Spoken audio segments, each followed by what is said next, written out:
লিখছেন, দানের সঙ্গে শ্রদ্ধা বা প্রেম মিলিলে তবেই তাহা সুন্দর ও সমগ্র হয়। রাজনীতিতে অবশ্য দান বা অনুদান কোনোটাই বিতর্কের বাইরে থাকে না। বছরে 10,000 কোটির কৃষক বন্ধু প্রকল্প আর বকেয়া ডিএ বাবদ বছরে 7,500 কোটি। কৃষক থেকে সরকারি কর্মী, ভোটের বছরে সবার জন্য কল্পতরু রাজ্য সরকার। প্রথম ঘোষণা হয়েছিল গত বছর 19শে জুন। আজ ফের মুখ্যমন্ত্রী মনে করিয়ে দেন জানুয়ারিতেই বকেয়া ডিএ মিটিয়ে দেওয়া হবে। পাল্টা বিরোধী কর্মী সংগঠনগুলো বলছে, এখনো কেন্দ্রীয় সরকারি কর্মীদের থেকে এতটা পিছিয়ে থাকতে হবে কেন? এদিনের সভা থেকে গণতন্ত্র নিয়ে নরেন্দ্র মোদীকে পাল্টা আক্রমণও করেন মমতা বন্দ্যোপাধ্যায়। এর পাশাপাশি এই অনুষ্ঠানেই আমরা চোখ রাখবো এবিপি আনন্দ সি ভোটার জনমত সমীক্ষায়। সেতু বিপর্যয় থেকে বিস্মত কাণ্ড। গত বছরের শেষ কয়েক সপ্তাহে একের পর এক জ্বলন্ত ইস্যুতে আপনারা কি ভাবছেন তার একটা আঁচ পাওয়ার চেষ্টা করেছি আমরা। কি উঠে এলো সমীক্ষায় দেখাবো আপনাদের। তবে শুরুতেই দেখাবো জানুয়ারি থেকে বকেয়া ডিএ পাবেন সরকারি কর্মীরা। ফের মনে করালেন মুখ্যমন্ত্রী। টাকা নেই তা সত্ত্বেও বাদবাকি ডিএ জানুয়ারিতে দিয়ে দেওয়া হচ্ছে সরকারি কর্মচারীদের। নতুন বছরে রাজ্য সরকারি কর্মীদের জন্য সুখবর, জানুয়ারি থেকে বকেয়া ডিএ পাবেন তাঁরা। লোকসভা ভোটের আগে কৃষকদের জন্য কল্পতরু হয়েছেন মমতা বন্দ্যোপাধ্যায়। এবার সরকারি কর্মীদের মুখে হাসি ফোটার পালা। নবান্ন সূত্রে খবর, কৃষক বন্ধু ও বছরে দুবার চাষের খরচের প্রকল্প বাবদ সরকারের খরচ হবে বছরে 10,000 কোটি টাকা।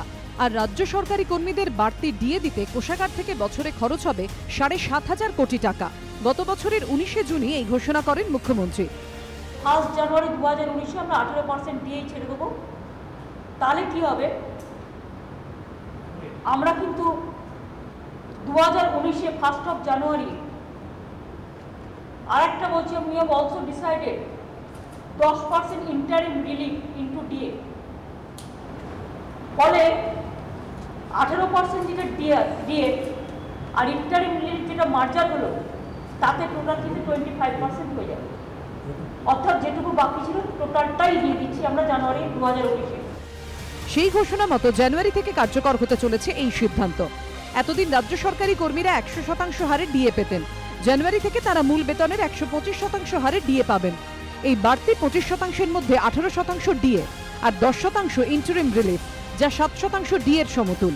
বকেয়া ডিএ দেওয়া প্রসঙ্গে এদিন সিপিএম বিজেপিকে আক্রমণ করেছেন মুখ্যমন্ত্রী। কেউ কেউ তো চিৎকার করে বলবে, দাও দাও দাও, তুমি তো 34 বছরে ছিলে, কি দিয়েছো? 34 বছর ছিল তখন চোখে দেখোনি না কানে শোনোনি? আর বিজেপি, তুমি তো কেন্দ্রীয় সরকারে আগেও ছিলে, এখনো আছো, সব কেড়ে নিচ্ছ, দিচ্ছ না তো কিছুই। পাল্টা বাম কংগ্রেস প্রভাবিত কর্মী সংগঠনের দাবি, ডিএর নিরিখে তো এখনো কেন্দ্রীয় সরকারি কর্মীদের থেকে রাজ্য সরকারি কর্মীরা পিছিয়েই রয়েছেন। কেন্দ্রীয় সরকারি কর্মীরা এখন ডিএ পান মূল বেতনের 148% হারে। জানুয়ারি থেকে রাজ্য সরকারি কর্মীরা ডিএ পাবেন 125% হারে, অর্থাৎ কেন্দ্রের থেকে 23% কম হারে। এই যে 1 জানুয়ারি স্টার্ট হলো, সেটা আমরা 125% পাবো ফেব্রুয়ারি মাসের প্রথমে। 148 দিলেও জানুয়ারিতে 6% পিছিয়ে থাকবে। 6%, কারণ জানুয়ারি থেকে central government, other state government অন্তত মিনিমাম 6 থেকে 7% মহার্ঘ ভাতা দেবে। তাহলে আমরা সেই পিছিয়ে পড়ে থাকবো। এই মহার্ঘ ভাতা দেওয়ার পরেও 31% বকেয়া থাকবে কর্মচারীদের জানুয়ারি মাস থেকে, এবং জানুয়ারি মাস থেকে সেন্ট্রাল গভর্নমেন্ট এবং ভারতবর্ষের সমস্ত স্টেট গভর্নমেন্ট তারাও আবার 7% করে দিয়ে দেবে। সুতরাং 38% বকেয়া জানুয়ারি মাসে থাকবে।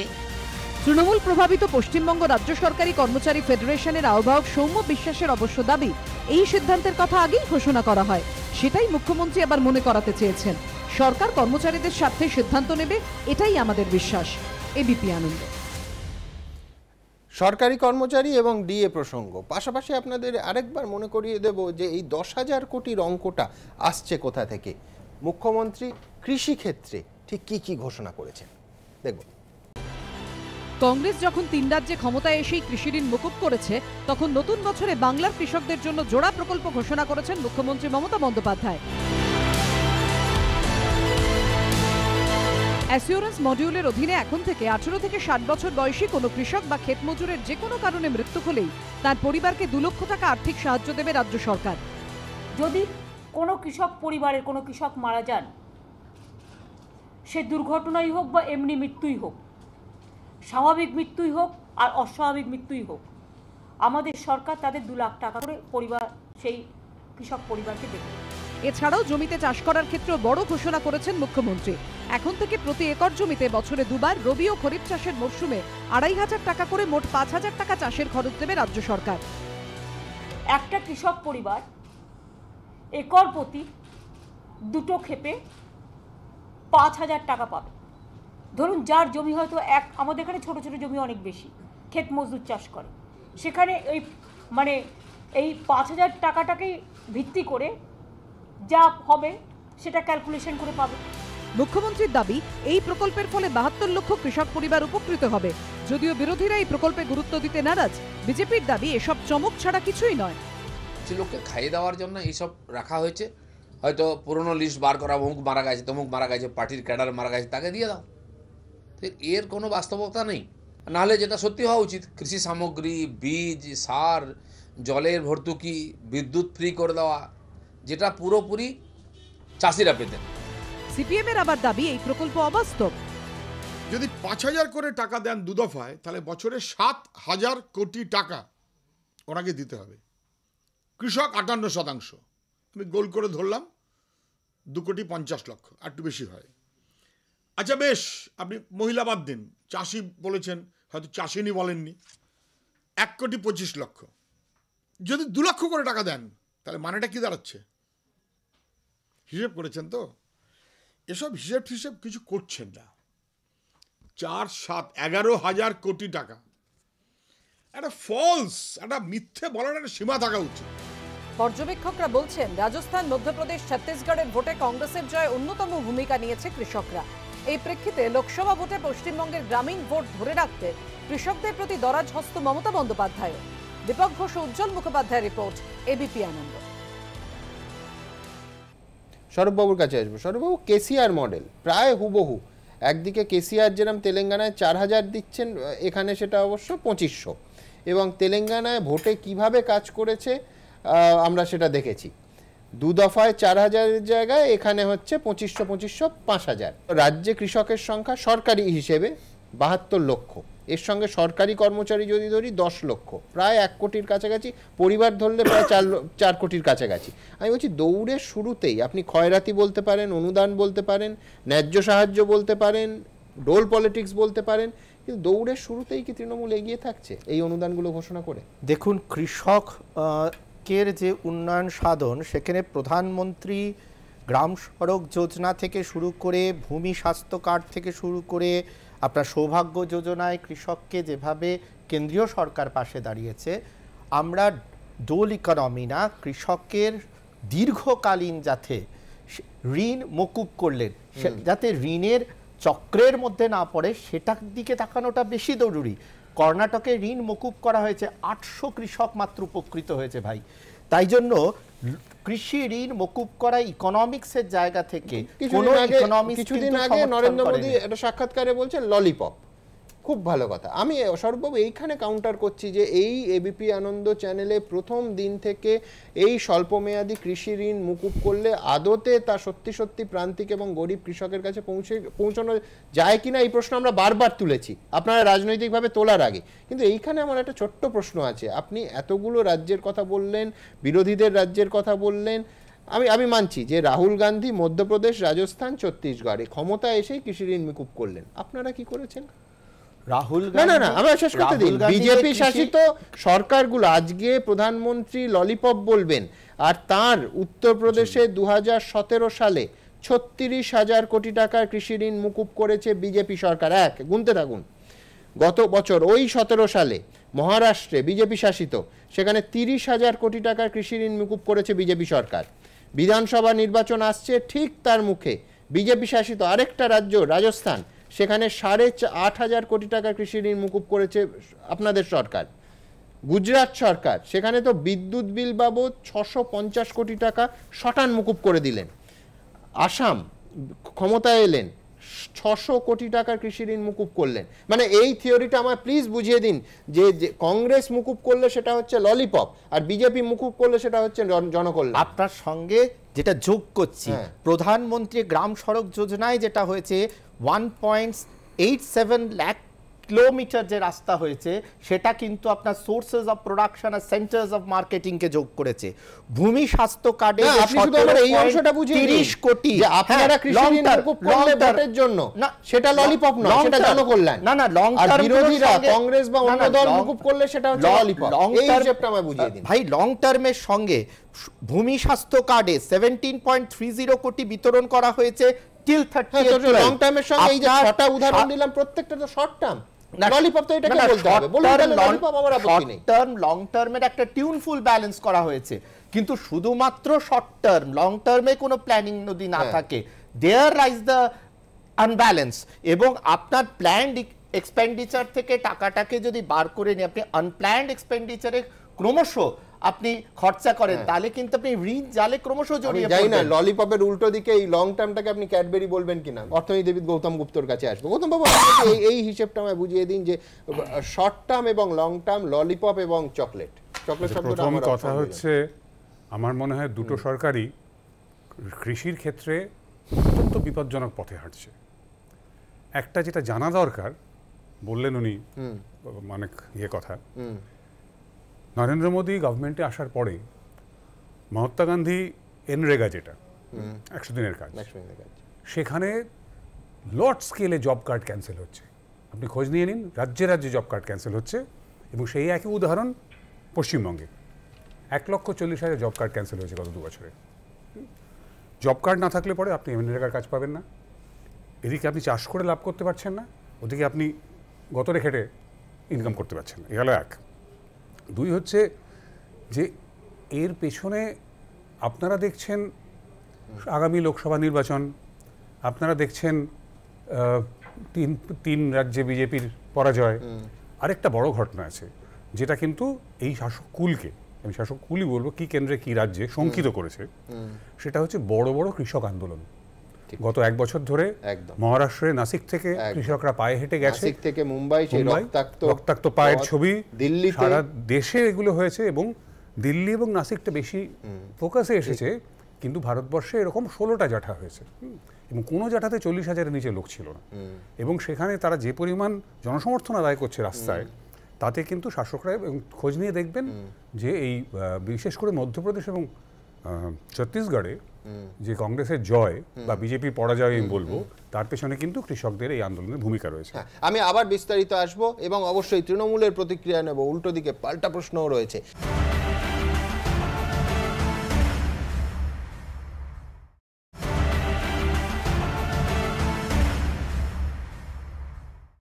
আমি দ্রুত একবার দেখব যে মমতা বন্দ্যোপাধ্যায় ঘোষণার প্রেক্ষিতে এই রাজ্যের কৃষকরা কি প্রতিক্রিয়া তাদের। যদি কোনো কৃষক পরিবারের কোনো কৃষক মারা যান, আমাদের সরকার তাদের 2 লাখ টাকা করে সেই কৃষক পরিবারকে দেবে। একটা কৃষক পরিবার একর প্রতি 2 ক্ষেপে 5,000 টাকা পাবে।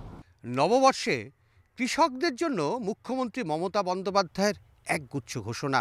মুখ্যমন্ত্রীর এই ঘোষণা কৃষক বন্ধুরা কিভাবে দেখছেন, কতখানি তারা এই বার্তাকে গ্রহণ করছেন, একেবারে কৃষকদের মনের কথা বুঝতে আমরা পৌঁছে গেছিলাম সিঙ্গুরে। আমাদের তাতে সুবিধা অনেক কিছু, এই যে চাষবাস, যে ওদের লোন, এই যে টাকা পয়সা দেবে, তাতেই আমাদের চাষবাস হবে, তা থেকে লাভ পেলে আমাদের উন্নতি হবে সংসারে। কৃষক স্বার্থে রাজ্য সরকারের কৃষক বন্ধু। সিঙ্গুরের গোপালনগর, বাজেমেলিয়া, বেড়াবেড়ি, সানাপাড়া, বাবুরবেড়ি সহ বিভিন্ন গ্রামের কৃষকরা এই উদ্যোগকে স্বাগত জানালেও সরকারি অর্থ হাতে পাওয়া নিয়ে সংশয় প্রকাশ করেছেন বিস্তর।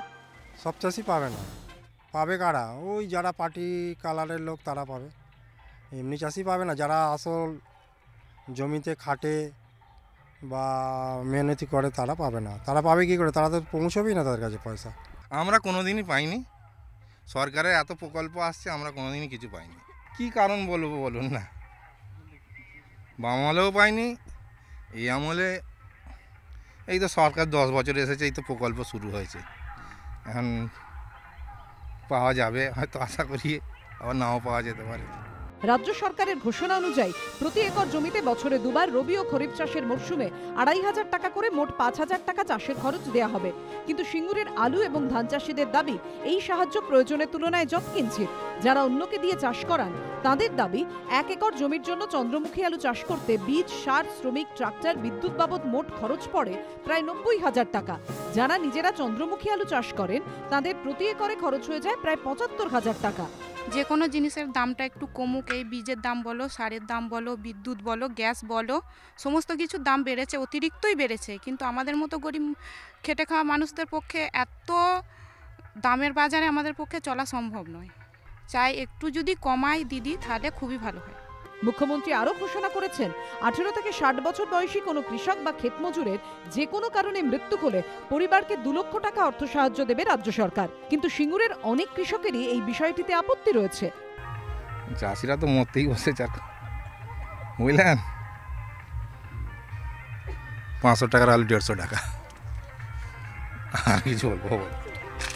যদিও সিঙ্গুরের কৃষকদের অনেকে এটাও মেনে নিচ্ছেন যে এহেন উদ্যোগ এই প্রথম। ভালো হবে করলে দিদি, যেগুলো প্রকল্পগুলো বার করেছে খারাপ নয়, ভালোই। এগুলো করলে ভালো, চাষিদেরও উপকার হবে। এর আগে কোনো সরকার দেয়নি, বাম সরকারও দেয়নি, কংগ্রেস সরকারও দেয়নি, কেউই দেয়নি। এই দিদি আসতে এই প্রকল্পগুলো সব বার করছে, দিচ্ছিল। যদিও কৃষি অর্থনীতি বিশেষজ্ঞদের একাংশের বক্তব্য, চাষিকে বাঁচাতে ফসলের ন্যূনতম সহায়ক মূল্য দেয়া আর কৃষি ঋণ মকুব করার দিন শেষ। এই পরিস্থিতিতে আগামী দিনে মডেল হতে পারে তেলেঙ্গানার কেসিআর ফর্মুলা। কেসিআরের রায়তো কৃষক বন্ধু যোজনায় সহায়ক মূল্য বা ঋণ মকুব কোনোটারই জায়গা নেই। তার পরিবর্তে তেলেঙ্গানার প্রতিটি চাষিকে একর প্রতি 4,000 টাকা অনুদান দিচ্ছে তেলেঙ্গানা সরকার। বছরে চাষের মরশুম 2টি, তাই একর প্রতি চাষি বছরে পাচ্ছেন 8,000 টাকা। কি ফসল চাষ হচ্ছে তা দেখা হয় না। ছোট চাষি ও বড় চাষির অনুদানে হেরফের করা হয় না, শুধু দেখা হয় চাষির নামে জমির নথিপত্র আছে কিনা। এই মডেলকে আগামী দিনে কেন্দ্রীয় সরকারও অনুকরণ করতে পারে, তার উত্তর মিলবে আগামী দিনে। এবিপি আনন্দ।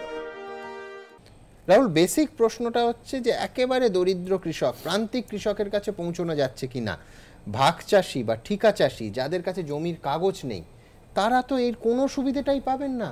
যারা অন্যের জমিতে লিজ নিয়ে চাষ করছেন তাদের কাছে তো পৌঁছানো যাচ্ছে না। তেলেঙ্গানাতেও এক সমস্যা, বাংলাতে আমি 10,000 কোটি ফিগার ধরেই বলছি একই। এই মানুষগুলো যারা সংখ্যাগরিষ্ঠ তাদের হাতে অশ্বডিম্ব। না, ঠিক কথা বলছো তুমি। ভাগ চাষিদের এবং তেলেঙ্গানা থেকে যেহেতু আমাদের রাজ্যে অপারেশন বর্গা ভূমি সংস্কার রয়েছে, আরো ছোট ছোট ভাগ, আরো ভাগ চাষির সংখ্যা বেশি, সংস্কার অপারেশন বর্গা তো সেটা তো তৃণমূল কংগ্রেস করেনি, একলা হয়ে গেছে এখানে। ভালো হয়েছে, ভালো হয়েছে না, নিশ্চয়ই 100 ভালো হয়েছে, তা বলছি না। আমি যেটা বলতে চাইছি, ভালো তো হয়েছে বটেই, তার একটা দায়বদ্ধতা তো সরকারের নিশ্চয়ই আছে। আজকে তুমি দেখো, যেভাবে একটু আগে সৌরভবাবু বলছিলেন যে রেইনবুকের কথা তুমি যেটা তুললে একটু আগে, সারা ভারতবর্ষ জুড়ে একটা অসহিষ্ণুতা কৃষকদের ক্ষেত্রে আছে। সেটা গৌতম দা একটু আগে বললেন, লং মার্চের ক্ষেত্রে সে 100 কিলোমিটার ধরে এগিয়ে আসুক। এনআরসি রিপোর্ট অনুযায়ী শেষ 4.5 বছরে 42% চাষির আত্মহত্যা বৃদ্ধি পেয়েছে। সুতরাং এখানে দাঁড়িয়ে পশ্চিমবঙ্গে সে রিপিট করুক, সেটা তো চাইবে না মমতা বন্দ্যোপাধ্যায়।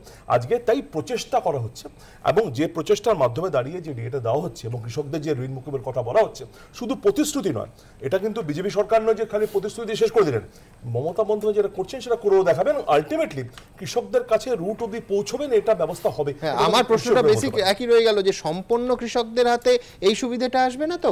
টাকাটা আলটিমেটলি তো মিনিমাম সাপোর্ট প্রাইস মধ্যখানে ফোরে, আপনারা জানেন গত সপ্তাহে আমরা এই স্টুডিওতে আলোচনা করেছিলাম, তার পরের দিন মুখ্যমন্ত্রী সাংবাদিক সম্মেলন করে বললেন যে ফোরেদের বিরুদ্ধে ব্যবস্থা নেওয়ার কথা। মানে সুমনদা, আমি কেন এই সিদ্ধান্তটার সাথে একমত হতে পারছি না, আমি কৃষি দপ্তরের সাথেও যুক্ত ছিলাম দীর্ঘ সময় কাজকর্মে। আমি আপনাকে বলছি যে আপনি পশ্চিমবাংলায় এখনও যদি বিভিন্ন জেলায় পশ্চিম প্রান্তে যান, মানে বীরভূম জেলায় 50% জমি কৃষি মানে সেচের আওতার বাইরে আছে। পুরুলিয়া জেলাতেও এখনো 50%-এর অধিক। পশ্চিম মেদিনীপুর জেলাতেও একই ছবি, বাঁকুড়াতেও একই ছবি। মানে আমি বলছি যে আপনি যদি ইনফ্রাস্ট্রাকচার মানে কি বুঝি, মানে যে জমিতে সেচ যদি আপনি পৌঁছে দিতে পারেন, সেই কৃষক 3টে ফসল ফলাতে পারে, যেটা আমরা এই হুগলি বা বর্ধমানে দেখি। 3টে ফসল যদি কৃষক ফলাতে পারে, তাহলে শ্রম দিবস তৈরি করতে পারবেন, ভূমিহীন কৃষকদের আরও কাজ দিতে পারবেন, আর জমির মালিকের আয় 3 গুণ বাড়বে। আপনি সেই জায়গায় না গিয়ে আপনি সেটা কেসিআর হতে পারেন, সেটা আমাদের রাজ্যের যে কৃষকদের যে অনুদানের কথা দাও কথা বলেছে একর প্রতি 5,000 টাকা, হ্যাঁ, দুবারে 5,000 টাকা। আমি বলছি এটা ভার্চুয়ালি টোটাল যে খরচ তার একটা ভগ্নাংশ মাত্র, এক। আর দুই, এই খরচা আলটিমেটলি কৃষিতে কতটুকু ব্যবহার হবে না ব্যবহার হবে তার মনিটর করার কোনো সুযোগ নেই। মানে এটা এক ধরনের মানে ভোট সামনে এসেছে, কিছু পাইয়ে দিলাম, সেই পাইয়ে দেওয়ার এটা আপনি যদি দিল্লি মানে এর সাথে অর্থনৈতিক কোনো সম্পর্ক নেই।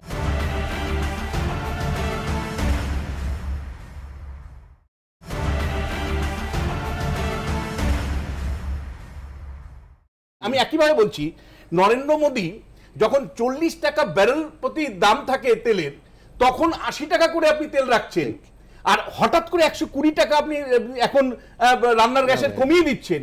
হঠাৎ কি ঘটলো? মানে আপনার তো 40 টাকা ব্যারেল নামেনি, অথচ আপনি 120 টাকা কমিয়ে দিচ্ছেন। একটাই ঘটলো, কয়েক মাস পরে একটাই হলো যে 5টা রাজ্যে আপনি হেরে গেছেন। আপনি লোকসভা নির্বাচনের কথা মাথায় রেখে একটা গুড ফিল ফ্যাক্টর, যেটা সেটা ফিল গুড ফ্যাক্টর, সেটা মানুষের কাছে দেবার চেষ্টা করছেন। মানে নরেন্দ্র মোদী যেভাবে মানে ফিল গুড ফ্যাক্টর তৈরি করতে চাইছেন, 100 কোটি টাকা অর্থনীতির মানে নিয়মের বাইরে গিয়েই 100 কোটি টাকা কমিয়েছেন আপনি রান্না গ্যাস থেকে। একইভাবে মমতা বন্দ্যোপাধ্যায় কৃষির ইনফ্রাস্ট্রাকচার ডেভেলপমেন্ট না করে কৃষকদের কিছু পাইয়ে দিতে চাইছেন, কেন কেসিআর বেনিফিট যে রাজনৈতিক বেনিফিটের কথা আপনি বলছেন, ওই মডেলটা এই পশ্চিমবাংলায় ইমপ্লিমেন্ট করতে যাচ্ছে। এবং নরেন্দ্র মোদীর সাক্ষাৎকারেও সেটা বলছেন যে আমি আপনাকে 3টে আরো বিষয় বলছি যে ইমিডিয়েট যেটা দরকার ছিল। ধরুন আপনি যদি কৃষকের জমিতে গিয়ে ধানটা কিনতেন, তাহলে মাঝখানে ফোরে ঢুকতো না। আপনি এখন ওপেনলি স্বীকার করে নিচ্ছেন মাঝখানে আপনার সাবসিডি ফোরে রাখিয়ে নিচ্ছে, সাবসিডি ফোরে রাখিয়ে নিচ্ছে। দ্বিতীয় যেটা, সেটা হলো ক্রপ ডাইভার্সিফিকেশন। গত 7 বছরে আপনি কি করেছেন? এক মানে কৃষক আলু চাষ করছে তো আলু চাষি করছে, ধান চাষ করছে তো ধান চাষি করছে। ক্রপ ডাইভার্সিফিকেশন আপনার কেন নেই? এবং ক্যাশ ক্রপের যে কথা বলা হয়েছিল, অর্থাৎ কৃষি থেকে অর্থনৈতিক ফসলে যাওয়া, মানে ধান থেকে বা পাট থেকে অর্থনৈতিক ফসলে যাওয়া, সেই অর্থনৈতিক ফসল আপনি কতটুকু কার্যকারী করতে পারেন? এর পাশাপাশি যেটা আছে দ্বিচারিতার অভিযোগ, সেটা হচ্ছে একই প্রকল্প, একই কর্মসূচি, একই নীতি যখন বিরোধীরা নিচ্ছে আমি একরকমভাবে সেটাকে লেভেলিং করছি, যখন আমার পরিচালিত সরকার নিচ্ছে তখন সেটার অন্যরকম নাম দিচ্ছি, কোনোটা ললিপপ, কোনোটা জনকল্যাণ। দেখুন, হিন্দি বলয়ে 3 রাজ্যে জয়ের পর প্রতিশ্রুতি রাখতে গিয়ে প্রতি রাজ্যে কৃষি ঋণ মকুবের ঘোষণা করেছেন রাহুল গান্ধী। মধ্যপ্রদেশের কংগ্রেস সরকার 35,000 কোটি টাকার কৃষি ঋণ মকুব করেছে। রাজস্থানের কংগ্রেস সরকার 18,000 কোটি টাকার কৃষি ঋণ মকুব করেছে। কংগ্রেস শাসিত ছত্তিশগড় সরকার কৃষি ঋণ মকুব করেছে 6,000 কোটি টাকার। আর রাহুল যখন 3 রাজ্যে কৃষি ঋণ মকুবের পর মোদির ঘুম ওড়ানোর হুঁশিয়ারি দিচ্ছেন, তখন সংবাদ সংস্থাকে দেওয়া এক সাক্ষাৎকারে মোদি দাবি করলেন ভোট পেতে কৃষকদের হাতে ললিপপ ধরাচ্ছে কাंग्रेस। ये झूठ बोलना, लोगों को भ्रमित करना, उसको मैं लॉलीपॉप कह रहा हूँ। जैसे कि हम सब किसानों का कर्ज माफ किया, हकीकत है नहीं किया। আর এখানেই কংগ্রেসের প্রশ্ন, যদি সত্যি কৃষকদের ঋণ মকুব করা ললিপপ দেওয়া হয়, তাহলে বিজেপি শাসিত রাজ্য সরকারগুলিও সেই কাজ কেন করে? পরিসংখ্যান বলছে বিজেপি শাসিত উত্তরপ্রদেশ সরকার 2017 সালে 36,000 কোটি টাকার কৃষি ঋণ মকুব করেছিল। গত বছরই বিজেপি শাসিত মহারাষ্ট্র সরকার 30,000 কোটি টাকার কৃষি ঋণ মকুব করে। বিধানসভা নির্বাচনের ঠিক মুখে বিজেপি শাসিত রাজস্থান সরকার 8,500 কোটি টাকার কৃষি ঋণ মকুব ঘোষণা করে। সম্প্রতি বিজেপি শাসিত গুজরাট সরকার কৃষকদের বিদ্যুৎ বিল বাবদ 650 কোটি টাকা মকুব ঘোষণা করেছে। বিজেপি শাসিত অসম সরকারও কৃষকদের 600 কোটি টাকার কৃষি ঋণ মকুব করেছে। এই প্রেক্ষাপটে বিরোধীদের প্রশ্ন, বিজেপি শাসিত সরকার যখন কৃষি ঋণ মকুব করে তখন সেটা জনকল্যাণ, আর বিরোধী শাসিত সরকার কৃষকদের ঋণ মকুব করে পাশে দাঁড়ালেই সেটা মোদির চোখে ললিপপ হয়ে যায় কি করে? কৃষকদের ঋণ মকুব যদি ললিপপ হয়ে থাকে, তো সেই ললিপপটা উনি এসে দিচ্ছেন না কেন? দেওয়ার দায়িত্ব তো ওনার। আজকে উনি না দিয়ে অন্য লোকে যখন ঋণ মকুব করছে, তখন এসে বলছেন ললিপপ দিচ্ছে। তো এই দ্বিমুখী ভাষা, এইটাই মোদির চরিত্রের বৈশিষ্ট্য। বিজেপি কৃষি ঋণ মুকুবের কথাটা বলে বেড়াতো, চাই বলে। উত্তরপ্রদেশের সরকার যোগী আদিত্যনাথ তারাও সেই পথেই হেঁটেছে, অল্প হয়তো একটু হেঁটেছে। বলে এটা উনি বিরোধিতা করবেন কি করে? আমরা কখনো মনে করি না বা বলিও নি যে এটাই একমাত্র পথ, কখনো না। বিজেপি হোক কিংবা কংগ্রেস সরকার, পরিকাঠামোগত উন্নয়ন ছাড়া অন্য কোনো পদক্ষেপে কৃষকদের দীর্ঘমেয়াদী কোনো সুরাহা দেওয়া সম্ভব নয় বলে মত অর্থনীতিবিদদের একাংশের। প্রশ্ন থাকে যে এইভাবে মানে একটা ক্ষণিকের সাহায্য করে যে একটা ছোট একটা টাকা দিয়ে দেওয়া হলো বা এগুলো করা হলো, এতে আমি লং টার্ম ডেভেলপমেন্ট কিভাবে করতে পারি, দীর্ঘমেয়াদী কোনো সুবিধা করতে পারি। যেখানে এখনও ভারতবর্ষের অধিকাংশ মানুষ কৃষি নির্ভর, সেখানে যদি সত্যি লং টার্ম সলিউশন করতে হয় তাহলে কিন্তু আমার পরিকাঠামোর উন্নয়ন দরকার। তাৎপর্যপূর্ণ বিষয় হলো 60,000 কোটি টাকার কৃষি ঋণ মুকুবের প্রতিশ্রুতি দিয়ে কংগ্রেস শাসিত ইউপিএ 2009 সালে ক্ষমতায় এসেছিল এবং তারপর খরা কবলিত অঞ্চলগুলিতে প্রায় 72,000 কোটি টাকার ঋণ মুকুব করেছিল। কিন্তু তারা রাজনৈতিক সাফল্য পেলেও আবার ভোটের মুখে কৃষি ঋণ মুকুবের ঘোষণা করেও ক্ষমতায় ফিরতে পারেননি বসুন্ধরা রাজে। অর্থাৎ কৃষি ঋণ মুকুব করলেই যে তার ডিভিডেন্ড ভোট বাক্সে সবসময় পাওয়া যায় তাও কিন্তু নয়। এবিপি আনন্দ। কৃষক বন্ধু রাজনৈতিক প্রতিক্রিয়া দ্রুত নেব বামেদের এবং কংগ্রেসের কাছ থেকে। পার্থবাবু, না, কৃষক বন্ধু যদি বলেন সেই অর্থে আমি তো মনে হচ্ছে যে আমাদের বঙ্গজীবনের অঙ্গ যারা হয়েছেন ফোড়ে, আসলে তারাই কৃষক বন্ধু হতে চলেছেন এই নতুন এপিসোডটাই। কারণ 5,000 টাকার যে ভাগ একর প্রতি, যে কারা পাবেন এবং কিভাবে পাবেন তার জন্য এক ধরনের মিডিয়েটার লাগে, এবং যেভাবে 100 দিনের কাজের টাকা তার একটা মিডিয়েটার লাগে, নিজের বাড়ি বানাচ্ছেন সরকারের পয়সায়, সে তার জন্য মিডিয়েটার লাগে, কমিশন লাগে। আমি বললাম যে এরকমই আর একটা কমিশনের মানে কমিশন ভিত্তিক প্রথার জন্ম হচ্ছে এখানটায়, যেটা দরকার ছিল অনেক বেশি। এখানে দেখলেন যে প্রথমত এই মানুষগুলো, প্রান্তিক মানুষগুলোর কাছে এটা পৌঁছাবে না, এই নিয়ে কোনো সন্দেহ নেই। যদি বলেন অল্টারনেট কি, আমি দুটো অল্টারনেটের কথা বলছি। এক, পরিকাঠামোর কথা বলছেন, সময় কম। আমি বলছি যে সেচ, ইরিগেশন, এটা এমন একটা ইস্যু যে যেখানে দাঁড়িয়ে আপনার প্রোডাক্টিভিটি, ভেরিয়েশন অফ ক্রপ সব আনতে পারে, এবং একই সাথে শস্য নষ্ট হয়, যেটা ফ্লাড, বন্যা। যদি ইরিগেশনের ব্যবস্থাটা আপনি প্রপারলি করতে পারেন তাহলে বন্যায় নষ্ট হবে না, এবং যে সময় জলের দরকার সে সময় করা। এবং আপনি সেচের সাথে বীজ বলুন, সার বলুন, যেগুলো হচ্ছে ক্যাপিটাল এই জায়গাটা, সেখানটায় আমাদের ধরতে হবে। ফলে এটা না ধরে কেবল কৃষক মরে গেলে 2 লক্ষ দেবো, আসলে কৃষককে বাঁচিয়ে রাখতে গেলে কি করতে হবে এটা অনেক ইম্পর্টেন্ট। কৃষক মরলে কি হবে তার সেটা না, আমি এই কারণের জন্য বলছি। দ্বিতীয় আর একটা বিষয়, কৃষককে বাঁচানোর জন্য যে আমাদের কৃষির জমি থেকে তো অনেক লোক চলে যাচ্ছে অকৃষি কাজে। আমি তো হোয়াট অ্যাবাউট দেম, যে গ্রামে কিন্তু একটা মেজর চেঞ্জ হচ্ছে, যে তারা চলে যাচ্ছে ট্রেডিং এ।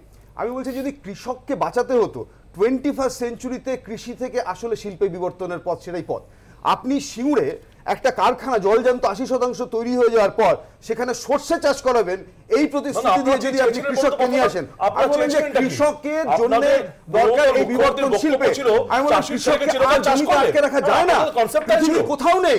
আমি বলছি যে কৃষক থেকে এই রিজুর কাছে মন্তব্য নেব, তার আগে দ্রুত হ্যাশট্যাগ সঙ্গে সুমন এই লিখে যারা মন্তব্য পাঠিয়েছেন দ্রুত কয়েকটা দেখে নেব এই ডিএ এবং কৃষি ঋণ বিষয়। সৈকত গুপ্ত লিখছেন, কৃষি পরিকাঠামো উন্নয়ন না করে শুধু কৃষককে অনুদান দিয়ে কি হবে, সবই ভোটমুখী রাজনীতি। নীলাঞ্জন হাজরা লিখছেন, সীমিত সামর্থ্যের মধ্যে যেভাবে রাজ্য সরকার সমস্ত স্তরের মানুষের পাশে দাঁড়াচ্ছে তার তারিফ করতেই হয়।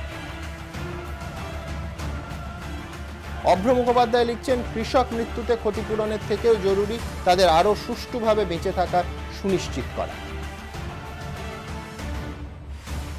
অগ্নিদেব গুহরায় লিখছেন, পুরনো ঘোষণা তবু আবার মনে করিয়ে দিয়ে সরকারি কর্মীদের প্রতি তৃণমূল সরকার তার বিশ্বাসযোগ্যতা প্রমাণ করল। সুনীল মিত্র লিখছেন, ডিএ তো মিলবে কিন্তু কেন্দ্রীয় সরকারি কর্মীদের সঙ্গে ডিএর ফারাক ঘুঁচবে কবে। স্বপন ভদ্র লিখছেন, এই সরকার শুধু মুখে বলে না, কাজেও করে দেখায়। কৃষক সাহায্যের ক্ষেত্রে সেটা আরো একবার প্রমাণ হলো। আমি রিজুর কাছে যাব। কৃষি অনুদান, দুটো জিনিস, একটা হচ্ছে যে ঘোষণাগুলি করেছেন মাননীয় মুখ্যমন্ত্রী আজকে, আমার দুটো প্রশ্ন। যে প্রথমত, ছোট জমি, বড় জমি, মাঝারি জমি যারা চাষ করছে, কৃষি অনুদান হিসেবে আমি 5,000 টাকা দিলাম বাৎসরিক আড়াই করে, কিন্তু সারের দাম কমলো না। সারের দাম কেন কমছে না প্রশ্ন করার জন্য শিলাদিত্য চৌধুরীকে জেলে যেতে হয়। সারের দাম কমে না, অথচ একটা ডোল পলিটিক্স করে পশ্চিমবঙ্গের কৃষকরা কি ভিখিরি নাকি, ভিক্ষে দিচ্ছে নাকি? এটা করছেটা কি? সারের দাম আজকে কোথায় কমিয়েছে? কোথায় কমাবে? কে কমিয়েছে? আপনারা সারের দাম আমি শুধু একটা জিনিস বুঝতে পারছি যে রাহুল গান্ধী তাহলে কমাচ্ছে কেন? অদ্ভুত। রাহুল গান্ধী শুধু কমায়নি, দুটো জিনিস তোমাকে অ্যাকসেপ্ট করতে হবে। রাহুল গান্ধী মকুব করছেন তো, মকুব করেছে এবং তার সঙ্গে যেটা করেছে আজকে গতকালকে শ্বেতপত্র প্রকাশ করা হয়েছে, একই মন্তব্য তো সেখানেও করে নিয়ে যায় যে কৃষকরা সারের দাম এই 3টে রাজ্যে কমানো হয়েছে, কারণ রাজ্যের যে সেনভ্যাটটা অ্যাপ্লাই করে সারের উপরে সেইটার উপরে 50% স্ল্যাশ হয়েছে, তুমি চেক করে নিতে পারো। এই হচ্ছে আমি জানিয়ে রাখি যে এইখানে আবার সেই প্রশ্নটা আমায় রিপিট করতে হবে যে আদৌ কৃষি ঋণ মুকুব করে সেই প্রান্তিক গরিব যারা সত্যি সত্যি নিডি কৃষক তাদের কাছে পৌঁছানো যাচ্ছে কিনা আমার প্রশ্ন নয়। ভোট রাজনীতি না সস্তা শর্ট টার্ম রাজনীতি, একেবারে ভোটের কথা ভেবে এই প্রশ্ন রঘুরাম রাজন থেকে শুরু করে সমস্ত অর্থনীতিবিদ যেখানে ডিরেক্ট অ্যাকাউন্টে টাকা দেওয়ার কথা বলেছেন রঘুরাম রাজন, নয়তো এদের কাছে পৌঁছানো যাবে না। তুমি কাদের কারা ব্যাংকে ঋণ পাচ্ছে? সম্পন্ন চাষিরা। এগেন আবার তেলা মাথায় তেলের তত্ত্ব। না ডিরেক্ট অ্যাকাউন্টে টাকা পৌঁছানো প্রথম যে স্কিমটা সেটা ইউপিএ 2 তে লঞ্চ করা হয়েছিল। সেই ডিরেক্ট অ্যাকাউন্টে কৃষিতে করছো না কেন? কৃষিতে করা হয় এই যে 3টে সেট। আজকে একটা প্রশ্নের আমাকে উত্তর দিক, আমাদের বন্ধু রাহুল বসে আছে এখানে, সে আমাকে একটা প্রশ্নের উত্তর দিক। আজকে পশ্চিমবঙ্গ সরকার যে টাকাটা ধার্য করছে সেই টাকাটাতে একজন কৃষকের কতটুকু সুরাহা হতে পারে? একটা এরিয়া একটা জায়গাতে না রাজ্য সরকার চুপ করে বসে থাকে। এক মিনিট চাষ করলে খারিফ এবং রবি দুটো কৃষকরা আত্মহত্যা করে চাইছো সেটা তোমরা দুটোতেই আলু চাষ করা যায়। তোমরা চাইছো কৃষকরা আত্মহত্যা করুক। 1 একর জমিতে একটা আলু চাষ করতে গেলে 50,000 টাকা খরচ হয়। সেই টাকাটা পাবে কোথায়?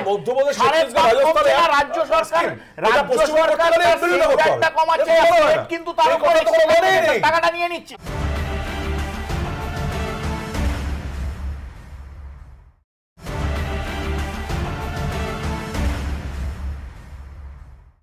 কৃষি থেকে একেবারে পরবর্তী ইস্যুতে উত্তরণ হবে এই অনুষ্ঠানে। আমি দ্রুত একবার দেখব গণতান্ত্রিক পরিবেশ, প্রধানমন্ত্রীর মন্তব্য। আজকে মুখ্যমন্ত্রী তার প্রতিক্রিয়া দিয়েছে, কিন্তু তার আগে আজকে পুরুলিয়ার জয়পুরে যেটা ঘটল দেখাতেই হবে সেটা। তৃণমূলকে রুখতে একজোট বাম ও বিজেপি, তবু শেষ হাসি তৃণমূলেরই। পঞ্চায়েত ভোটের 7 মাস পর পুরুলিয়ার জয়পুর পঞ্চায়েত সমিতিতে কংগ্রেসকে ভাঙিয়ে বোর্ড গঠন করল তৃণমূল। আর প্রাপ্ত আসন সংখ্যায় তৃণমূলকে চ্যালেঞ্জ ছুড়ে দিল বলরামপুর পঞ্চায়েত সমিতির মতোই জয়পুরও বোর্ড গড়তে ব্যর্থ বিজেপি। জয়পুর পঞ্চায়েত সমিতিতে 21টি আসনের মধ্যে তৃণমূল জয়ী হয় 9টি আসনে। সমান আসনে জয়ী হয় বিজেপিও। কংগ্রেস, সিপিএম এবং ফরওয়ার্ড ব্লক 1টি করে আসন পায়। কিন্তু ভোট পরবর্তী রাজনৈতিক সন্ত্রাস, পরপর খুন, এসব কারণে বোর্ড গঠন প্রক্রিয়া পিছিয়ে দেয় জেলা প্রশাসন। বুধবার পর্যন্ত মুখে হাসি ছিল বিজেপির, কারণ সিপিএম এবং ফরওয়ার্ড ব্লকের 2 জয়ী সদস্য আগেই বিজেপিকেই সমর্থন দেওয়ার কথা জানিয়েছিল। ফলে বিজেপির পক্ষে সংখ্যা দাঁড়ায় 9+2 অর্থাৎ 11।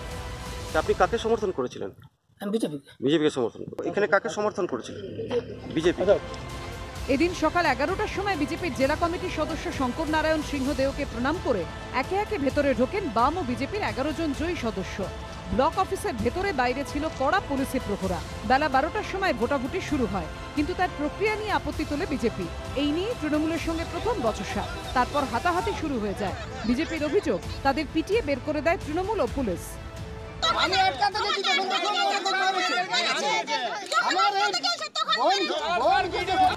21 আসন বিশিষ্ট জয়পুর পঞ্চায়েত সমিতিতে বোর্ড গঠন করতে প্রয়োজনীয় ম্যাজিক নাম্বার ছিল 11। বিজেপি ও বামেদের মিলিত সদস্য সংখ্যা দাঁড়ায় 11। এরই মধ্যে কংগ্রেসের পঞ্চায়েত সমিতির সদস্য বিন্দু কর্মকারকে নিজেদের দিকে টেনে নেয় তৃণমূল। তার ফলে তৃণমূলের সংখ্যা দাঁড়ায় 10। কিন্তু বিজেপির অভিযোগ তৃণমূল ও পুলিশ আটঘাট বেঁধে তাদের ভোটাভুটিতেই অংশ নিতে দেয়নি। ফলে ম্যাজিক ফিগারের থেকে 1টি আসন কম থাকা সত্ত্বেও জয়পুর পঞ্চায়েত সমিতি দখল করে নেয় তৃণমূল। আমি সভাপতি হচ্ছি। আপনি সভাপতি হচ্ছেন? আপনি কংগ্রেসের তো? আপনাকে আপনার মানে তৃণমূল সমর্থন করলো? তৃণমূল সমর্থন করেছে কজন? 9 জন। তৃণমূলের বিরুদ্ধে ভোটদানে বাধা দেওয়ার অভিযোগ তুলেছে বিজেপি। যদিও এ বিষয়ে জেলা শাসক অলোকেশ প্রসাদ রায় পরে জানান, জয়পুরে প্রিসাইডিং অফিসারকে মারধর করেন বিজেপির জয়ী সদস্যরাই। পুলিশে অভিযোগ দায়ের করেছেন প্রিসাইডিং অফিসার। ভোটাভুটিতে অংশ নেয়নি বিজেপি। অন্যদিকে পুরুলিয়ার বলরামপুর পঞ্চায়েত সমিতিতে আগেই বিজেপির 9 জন জয়ী সদস্য তৃণমূলে যোগ দিয়েছিলেন। ফলে 12-8 ফলাফলে এখানেও বোর্ড গঠন করে শাসক দলই। পঞ্চায়েত ভোটে নজর কাড়া ফল করেও পুরুলিয়ার 2 পঞ্চায়েত সমিতি গঠনের স্বপ্ন অধরাই থেকে গেল বিজেপি, জানিয়ে শুরু হয়েছে চূড়ান্ত রাজনৈতিক তরজা।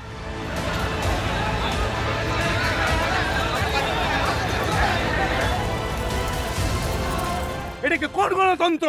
সিসিটিভি ফুটেজ যে ভিতরে আছে সেটা আমরা আবেদন বিডিও সাহেবকে করে গেছিলাম, সেটা যেমন জনসমক্ষে দেওয়া হয়। না না, এসব ভিত্তিহীন অভিযোগ। এই অভিযোগের কোনো ভিত্তি নেই। প্রিসাইডিং অফিসারকে ওরাই হামলা করেছে, ওর উপর চড়াও হয়েছে, ওকে মারধর পর্যন্ত করেছে। বলরামপুরের ক্ষেত্রে বলরামপুরে একযোগে 9 জন সদস্য তৃণমূল কংগ্রেসে যোগদান করেছে। এদিকে পঞ্চায়েত গঠনের পরও বিভিন্ন জেলায় লেগে আছে তৃণমূল ও বিজেপির আকচি। পূর্ব মেদিনীপুরের তমলুক ও নাইকুড়ি ব্লকের শ্রীরামপুর 1 নম্বর গ্রাম পঞ্চায়েতে তৃণমূলের বিরুদ্ধে পঞ্চায়েতের স্বাভাবিক কাজকর্ম চালাতে বাধাদানের অভিযোগ তুলেছে বিজেপি। বুধবার দক্ষিণ দিনাজপুরের বালুরঘাটের চকভৃগুতে বিজেপি পরিচালিত পঞ্চায়েতের বিরুদ্ধে ব্যর্থতার অভিযোগে অফিসে তালা ঝুলিয়ে দেয় তৃণমূল। পঞ্চায়েত ভোটেও অশান্তি, বোর্ড গঠনের সময় অশান্তি, অশান্তি বোর্ড গঠনের পরেও এবিপি আনন্দ। রাহুল, রামবাম জোট নিয়ে নৈতিক প্রশ্ন তোলা যায়, তোমরা রাজনীতির প্রশ্ন তুলতে পারো, কিন্তু এ তো আইপিসি অনুযায়ী ক্রাইম নয়। বোর্ড দখল করতে যাচ্ছে বিজেপি, সিপিএম, ফরওয়ার্ড ব্লক 11 সংখ্যা পেয়ে গেছে, তাদের মেরে পিটিয়ে বের করে দেওয়ার অভিযোগ, এবং পুলিশের বিরুদ্ধে অভিযোগ যে দাঁড়িয়ে থেকে উপস্থিত থেকে তৃণমূলের পক্ষ নিচ্ছে। এবং এটা শুধুমাত্র পুরুলিয়ার জয়পুরে নয়, তমলুকে যেখানে পঞ্চায়েত প্রধানকে অফিসেই ঢুকতে দেওয়া হচ্ছে না, বিজেপির পঞ্চায়েত প্রধান 100 দিনের কাজ 1 ছটাকও এগোচ্ছে না, কারণ শংসাপত্র দিতে পারছেন না, 3 মাস ধরে অচলাবস্থা চলছে। আমডাঙ্গায় গ্রাম পঞ্চায়েতের বোর্ড দখল করতে দেওয়া হবে না, তার জন্য অপহরণ করার অভিযোগ। দেখো গণতান্ত্রিক পরিবেশ। আমি বলি তোমাকে, প্রথম তো এখানে খুব পরিষ্কার যে তৃণমূল কংগ্রেসের বিরুদ্ধে যে অলিখিত একটা মহাজোট তলে তলে করছে এরা, এটা এর থেকে পরিষ্কার হয়ে যাচ্ছে। দ্বিতীয়ত, তুমি যেটা বলছো না যে কেউ সামনে করতে দিচ্ছে না, মানুষের তো একটা ক্ষোভ আছে, মানুষ তো আলাদা আলাদা করে নির্বাচিত, মানুষ তো পঞ্চায়েত বোর্ড গঠনের সময় ঢুকে পিটিয়ে বের করে দিচ্ছে না, এটা মানুষের উপর। আমি বলি না, ক্ষোভ একটা আছে, যেহেতু অলিখিত কথা বলছো। আজকেই আমি বলছি যে 34% সিট কিন্তু আনকন্টেস্টেড জিতেছে তৃণমূল নয় কংগ্রেস এক, কোথায় লিখিত বোঝাপড়া হয়েছে? অলিখিত ছিল এই জয়পুরের কথা বলছি। কংগ্রেস যদি সমর্থন করে থাকে, তাহলে আজকে পরিষদ যদি পেতে চায় কেউ, উন্নয়নের পরিষদ, সে যদি তৃণমূল কংগ্রেসের স্বেচ্ছায় সমর্থন করে, তা তৃণমূল কংগ্রেস সমর্থন করেছে সেটা জানি না। তোমার লোক যদি বেরিয়ে আসে ভাই স্বেচ্ছায় সমর্থন করছে, আরে তা নিশ্চয়ই অভিযোগ করে, বন্দুকে নলে অভিযোগ করে, দাঁড় করিয়ে অভিযোগ করেছে, না এরপর অভিযোগ করেছে, অভিযোগ করেছে, থানায় ডায়েরি করেছে, অভিযোগ থানায় ডায়েরি করলে বাঁচবে? ও তুমি দায়িত্ব নিবে? তোমার গল্প করো, থানায় ডায়েরি করলে বাঁচবে? জন্য পরিসর পাইছে। আমি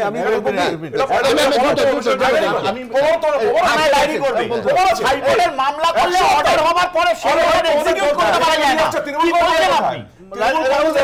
হাইকোর্টের অর্ডার এক্সিকিউট করা যায় না, ভিডিও বলে আমি পারবো না। প্রতিদিন বেরিয়ে আসছে কেন? দেখুন, ধরে রাখতে পারছো না কেন?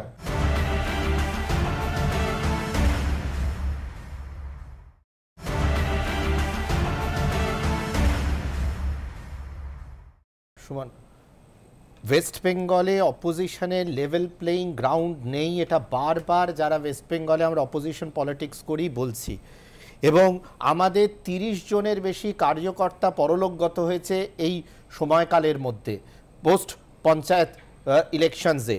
আপনার এই যে ইলেকশন পিরিয়ড, পোস্ট ইলেকশন পিরিয়ডে যে ভায়োলেন্স পশ্চিমবঙ্গের রাজনীতিতে, কিন্তু এটা এমন একটা প্রক্রিয়া সৃষ্টি করছে পোস্ট 70s থেকেই আমরা দেখছি, সেটা যে হতে হতে হতে হতে আজকে এই জায়গায় গেছে। এটা নয় যে 7-8 বছরেই এই পরিণতি হয়েছে, পোস্ট 70s থেকে এই জিনিস হতে চলেছে। এই রকম অবস্থায় ভাবুন, একটা অপোজিশন পার্টির স্টেট প্রেসিডেন্ট সব জায়গায় যেতে পারছে না, একটা জায়গায় পুলিশ কর্মীদের পেটাতে হবে, কর্মীদের পিটিয়ে তার নিদান নেই, রাজ্য সভাপতি যদি এরকম ভায়োলেন্ট হয় তা তো যাওয়া উচিত না সব জায়গায়, গ্রেফতার করা উচিত তাকে। প্লিজ আপনার স্টেট প্রেসিডেন্ট এবং অপোজিশন লিডারসরা যদি একটা সভা করতে না পারে, একটা অপোজিশন স্পেস যদি না থাকে, সংবিধানটাকে রক্ষা করার দায়িত্ব কিন্তু সরকারের, এবং অপোজিশনের উভয়ের, এবং এই জায়গায় দাঁড়িয়ে এই জায়গায় দাঁড়িয়ে আটকে রাখা হয়েছে এয়ারপোর্টে গেছে আসামে বিজেপি শাসিত সরকার গেছে, আমাদের সাংসদদের ঢুকে দেওয়া হয়নি। যে শাসক হিসেবে গণতন্ত্রের অর্থ একরকম এবং বিরোধী হিসেবে গণতন্ত্রের অর্থ আরেক রকম কিনা, তার আগে গণতান্ত্রিক পরিসর নিয়ে প্রধানমন্ত্রীর মন্তব্যের পাল্টা প্রতিক্রিয়া আজ দিলেন মুখ্যমন্ত্রী। গণতন্ত্রের পাঠ দিচ্ছেন আমাদের, গণতন্ত্রের শিক্ষা দিচ্ছেন আমাদের। বাংলাকে কারা জ্ঞানের পাঠ দেবে? বাংলা সবাইকে জ্ঞান দিতে পারে, বাংলাকে জ্ঞান দেওয়ার প্রয়োজন নেই। বাংলায় গণতন্ত্র নেই বলে নাম না করে মমতা বন্দ্যোপাধ্যায়কে আক্রমণ করেছিলেন নরেন্দ্র মোদী। এদিন বীরভূমের সভা থেকে নরেন্দ্র মোদীকে পাল্টা নিশানা করলেন মমতা বন্দ্যোপাধ্যায়। সংবাদ সংস্থা এএনআইকে দেওয়া সাক্ষাৎকারে পশ্চিমবঙ্গের আইন শৃঙ্খলা পরিস্থিতির সমালোচনায় সরব হয়েছিলেন নরেন্দ্র মোদী। ये बहुत बड़ा दुर्भाग्य है कि लोकतंत्र में विरोधियों की आवाज़ दबाने के लिए से कोई भी कृत्य कहीं पर भी होता है। देश के प्रधानमंत्री के तौर पर, भारतीय जनता पार्टी के कार्यकर्ता के तौर पर मैं इसकी घोर निंदा करता हूँ। अब देखिए पश्चिम बंगाल में भारतीय जनता पार्टी को अपने लोकतांत्रिक अधिकारों को भी प्रकट करने से रोक दिया जाए। দুদিনের মধ্যে নাম না করে মোদীর সেই আক্রমণের জবাব ফিরিয়ে দিলেন মমতা বন্দ্যোপাধ্যায়। গণতন্ত্রের পাঠ দিচ্ছেন আমাদের, গণতন্ত্রের শিক্ষা দিচ্ছেন আমাদের। বাংলাকে কারা জ্ঞানের পাঠ দেবে? বাংলা সবাইকে জ্ঞান দিতে পারে, বাংলাকে জ্ঞান দেওয়ার প্রয়োজন নেই। পঞ্চায়েত ভোটে এ রাজ্যে সংঘর্ষ, রক্তপাত, মৃত্যু কিছুই বাদ যায়নি। বোর্ড গঠন নিয়ে বৃহস্পতিবারও অশান্ত হয়েছে পুরুলিয়া। এএনআইকে দেওয়া সাক্ষাৎকারে এইসব নিয়েই মুখ খোলেন মোদী। अब देखिए पश्चिम बंगाल में भारतीय जनता पार्टी को अपने लोकतांत्रिक अधिकारों को भी प्रकट करने से रोक दिया जाए। कोर्ट के दरवाजे खटखटाने पड़े। चुनाव में हमारे लोगों को जिस प्रकार से मारा गया है, ये लोकतंत्र के लिए शोभा नहीं देता है। পাল্টা তৃণমূলের দাবি, সাম্প্রতিক অতীতে বিজেপি শাসিত বিভিন্ন রাজ্যে স্বঘোষিত গোরক্ষকদের তাণ্ডবে খুন হয়েছেন অনেকে। ঠিক এক মাস আগে ৩রা ডিসেম্বর বিজেপি শাসিত উত্তরপ্রদেশের বুলন্দ শহরে গুলি করে খুন করা হয় ইন্সপেক্টর সুবোধ সিংহকে। ২৬ দিনের মধ্যে ২৯শে ডিসেম্বর উত্তরপ্রদেশেরই গাজীপুরে ফের খুন হন এক পুলিশ কর্মী। এসব ঘটনাকে হাতিয়ার করে এদিন সরব হয়েছেন মমতা বন্দ্যোপাধ্যায়। প্রতিবাদ করলে গোরক্ষা নামে মানুষ খুন করছে, পুলিশ থেকে শুরু করে সাধারণ মানুষ কেউ বাদ যাচ্ছে না। ১২,০০০ শ্রমিক আজ কৃষক আজকে আত্মহত্যা করছে দেশে। আমাদের এখানে মানুষ শান্তিতে আছে, ওদের গায়ে বড় জ্বালা। মানুষ শান্তিতে তাহলে রাজনীতি হবে কি করে? সামনে কি হিন্দুত্বের রাজা, কোথা থেকে হিন্দু ধর্মের জন্ম জানেও না। এই ইস্যুতে মুখ খুলেছে অন্যান্য বিরোধী দলও। এটা তো নাটক, নাটকে যে যা বলে সংলাপ তা দিয়ে আমরা বিচার করি না। তো আমরা জানি আসল কোথায় ওদের গাঁটছড়াটা বাঁধা আছে, সেটা ভালো করে জানি। যারা নাটক দেখাচ্ছেন আর নাটকের কথা লিখছেন তার সঙ্গে বাস্তবের কোনো সম্পর্ক নেই। সব মিলিয়ে বাংলার গণতন্ত্র নিয়ে শাসক বিরোধী তরজা এখন সপ্তমে। আশাবুল হোসেন ও দীপক ঘোষের রিপোর্ট, এবিপি আনন্দ। বিশ্বনাথবাবু, ট্র্যাজেডিটা এই যে ক্ষমতায় থাকলে গণতন্ত্র একরকম অন্তর্জলি যাত্রায় পাঠিয়ে দেওয়া যায়, আর বিরোধী হলে গণতন্ত্র নেই বলে চেঁচানো যায়। আমি কালকে সীতারাম ইয়েচুরির সাংবাদিক সম্মেলন শুনছিলাম, ত্রিপুরা নিয়ে বামেদের যা অভিযোগ হুবহু পশ্চিমবঙ্গ নিয়ে বিজেপির যা অভিযোগ তার সঙ্গে সমান। অর্থাৎ আমি শাসক হিসেবে একরকম, বিরোধী আমার বিরুদ্ধে একই অভিযোগ উঠবে, বিরোধী হিসেবে আমি একই অভিযোগ করব। একেবারে বিরোধী থাকাকালীন একরকম অবস্থা, শাসক হয়ে গেলে মানে যে যায় লঙ্কায় সে হয় রাবণ। তো আমি বলছি যে দেখুন, নরেন্দ্র মোদীর যে গণতন্ত্রহীনতার কথা বিরোধীরা সবাই বলছেন, পশ্চিমবাংলার মুখ্যমন্ত্রীও বলছেন, কিন্তু মনে রাখতে হবে যে চ্যারিটি বিগিনস অ্যাট হোম। আপনার বাড়ির থেকেই কিন্তু গণতন্ত্রটা প্রতিষ্ঠিত হওয়া উচিত, না হলে কিন্তু প্রশ্নের লোক তুলবে। নির্বাচনের শুরুর থেকে মানে দিনক্ষণ ঘোষণার থেকে আজ পর্যন্ত ৮ মাস হয়ে গেল বা তার বেশি সময়, এই পিরিয়ডের মৃত্যু, হিংসা যে ছবি সারা ভারতবর্ষে উঠে এসছে, তাতে তৃণমূল কংগ্রেস যাকে প্রধানমন্ত্রী হিসেবে প্রজেক্ট করছেন মমতা বন্দ্যোপাধ্যায়কে, তৃণমূলের সব নেতারাই চাইছেন মমতা বন্দ্যোপাধ্যায় আগামী নির্বাচনের মধ্য দিয়ে প্রধানমন্ত্রী হোক। এতে সর্বভারতীয় মমতা বন্দ্যোপাধ্যায়ের ছবিটা কি খুব ভালো হচ্ছে? যে হিংসার বাতাবরণ পশ্চিমবাংলায় উঠে আসছে, সে যেটা সুপ্রিম কোর্ট পর্যন্ত দৌড়চ্ছে, সেইটা কি খুব একটা ভালো বার্তা বহন করছে তৃণমূল কংগ্রেস বা মমতা বন্দ্যোপাধ্যায়ের ভাবনা সম্পর্কে আমি একটা ছোট্ট কথা বলতে দেখো ভায়োলেন্স আমি আবারও বলছি ভায়োলেন্স বাংলাদেশেও ছিল আপনার কথা মিলছে না ভায়োলেন্স পশ্চিমবাংলার রাজনীতি এবং ভায়োলেন্স আপনারা যে ভায়োলেন্সের কথা বলেছেন ভায়োলেন্স তখন ব্যবহার এবং আলটিমেটলি সুপ্রিম কোর্টের দরজায় যাওয়া হয়েছে আজকে ভায়োলেন্সটা ব্যবহার হচ্ছে রায় কিন্তু দেয়নি স্থায়ীভাবে সুপ্রিম কোর্ট আনকনটেস্টেড গণপরিষদ খারিজ করে দিয়েছে সুপ্রিম কোর্ট কি করেছে আমরা জানি তো সুতরাং বাচ্চা কথা কি ম্যাটার বলেছে ঠিক আছে তো বলা হচ্ছে না কথা প্লিজ ভায়োলেন্স হয়েছে আমি বলছি যে ভায়োলেন্সটা এখন পশ্চিমবাংলার রাজনীতির পার্মানেন্ট পার্শিয়াল কথা বলবেন স্ট্র্যাটেজিক্যালি ইউজ হচ্ছে এখন একটা পার্মানেন্ট ফিচার হিসাবে পরিণত হয়েছে যেটা চিন্তার বিষয় ধরুন আমরা একমত আমি আপনার সাথে একমত একাধিক সময় যে স্থানীয় স্তরে তৃণমূল ডেভেলপমেন্টের একটা উদ্যোগ নিয়েছে কিছুটা অনেকটা দূর এগিয়েছে কিন্তু ডেভেলপমেন্টের সাথে একটা শান্তির সম্পর্ক আছে একটা গণতন্ত্রের সম্পর্ক আছে মানে উন্নয়ন এবং গণতন্ত্র বিপরীত নয় কারণ যদি তাই হতো উত্তর চব্বিশ পরগনা দক্ষিণ চব্বিশ পরগনার সময় বিভিন্ন জায়গায় যেখানে কোনোখানেই একটা বিরোধী নেই আপনার বিরোধী না থাকার সত্ত্বেও মানে বীরভূম জেলাতেই যে ধরনের দলীয় দ্বন্দ্ব হয় বিবাদ হয় এটা গণতন্ত্রের পক্ষে যে কায়দায় যে কায়দায় একের পর এক বিরোধী শূন্য করাবে সেই রাজনীতি বিগত শিকার হবে স্বরূপ প্রসাদ স্বীকার করলেন আমার মনে হয় ওনার শুভবুদ্ধি এটা যে এটা বহুদিন ধরে প্র্যাকটিসটা চলছে এটা তৃণমূল কংগ্রেসের আমদানি করা প্র্যাকটিস নয় বিগত দিনে মরিচ জাবে থেকে এবং সেরাম যে বামপন্থীদের আমদানি করে ভায়োলেন্স বা কংগ্রেস যখন এনারা চুপ করেছিলেন সেটাকে মমতা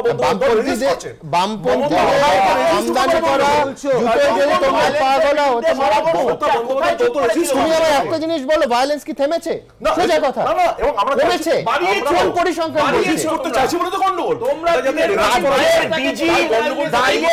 সবাই কথা বললে কেউ শুনতে পাবে না গৌতম দা সেটা হচ্ছে এটা ঠিক যে কোনো রেজিমে কিছু ভায়োলেন্স হয়েছে কিন্তু মানুষ একটা জিনিস বুঝতে পারে যে সেই ভায়োলেন্সের পরিমাণটা কত কোথাও একটা স্ট্রে ইনসিডেন্ট হলো কিছু লোক মারা গেল গুলি চললো কিছু লোক মারা গেল this is one type of violence আরেকটা হচ্ছে লাগাতার ভায়োলেন্স যদি যদি এক মিনিট যদি বিরোধী নাও থাকে আমরা নিজের দলের মধ্যে মারামারি করবো স্টুডেন্টস ইউনিয়ন থামলে এগুলো তো ভুলে গেছে না হ্যাঁ তিনবার বলেছো তো এখানে সামনে স্টুডেন্টস ইউনিয়নের দুই দলের মধ্যে মারামারি ভর্তির টাকা কে খাবে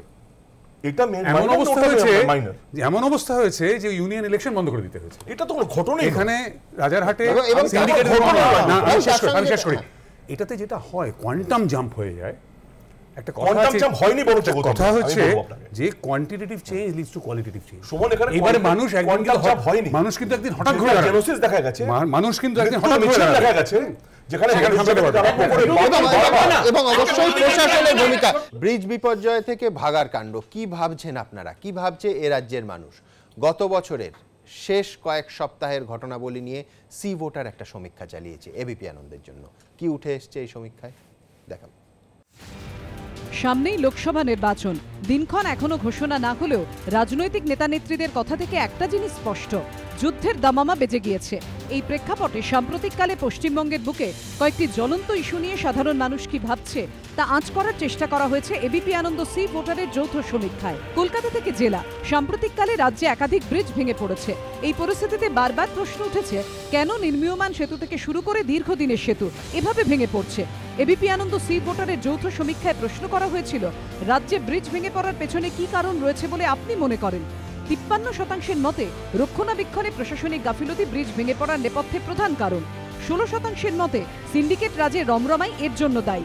১৬% মানুষ অবশ্য বলছে এগুলি নিছকই দুর্ঘটনা ১৪% কিছুই বলতে চাননি সম্প্রতি নদিয়ার শান্তিপুরে বিষমদ খেয়ে ১২ জনের মৃত্যু হয় এরপরই মৃতদের পরিবার প্রতি ২ লক্ষ টাকা সাহায্য দেওয়ার ঘোষণা করে মমতা বন্দ্যোপাধ্যায় সরকার সমীক্ষায় প্রশ্ন করা হয়েছে এই সিদ্ধান্ত কি সঠিক ৩৫% বলছে হ্যাঁ সরকারের আর্থিক সাহায্য দেওয়ার সিদ্ধান্ত সঠিক কিন্তু ৪৯%ই মনে করছে এভাবে বিষাক্ত মদ খেয়ে মৃত্যুর ঘটনায় আর্থিক সাহায্য দেওয়ার সরকারের সিদ্ধান্ত সঠিক নয় ১৬% কিছু বলতে চায়নি সম্প্রতি উত্তর ২৪ পরগনা দেগঙ্গায় ফের একবার ভাগাড়ের মাংসের অভিযোগ ওঠে এই প্রেক্ষাপটে যৌথ সমীক্ষায় প্রশ্ন করা হয়েছিল ভাগাড় কাণ্ডের পর রাজ্য সরকার কি সাধারণ মানুষের আস্থা ফেরাতে ব্যর্থ হয়েছে ৪৫% মতে রাজ্য সরকার আস্থা ফেরাতে ব্যর্থ ৪৮% অবশ্য এমনটা মনে করে না ৮% কিছু বলতে চায়নি শান্তিপুরে চোলাই মদে মৃত্যুর পরই আবগারি মন্ত্রী দাবি করেন বিষাক্ত মদ ঝাড়খণ্ড থেকে আসতে পারে।